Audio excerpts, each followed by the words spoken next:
Boss, Ritz Cross 29er. Ayan po, alloy frame, seat post, stem. Ayan po, naka-lockout. Quick release harap tsaka likurang gulong. Ito yung naka 3x10 speed hydraulic brakes.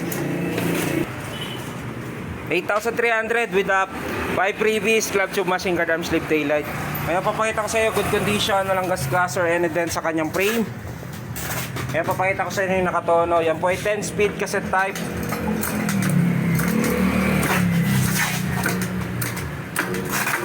Sa crank 3x.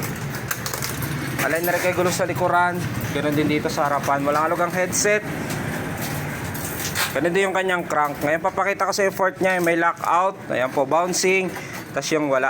Okay, bali mga i-remove ko, seat post pedal, handlebar, unahang gulong, quick release naman po yan para mabalot. Pa-confirm kung okay sa iyan para ma-proceed namin. Ayan yung Ritz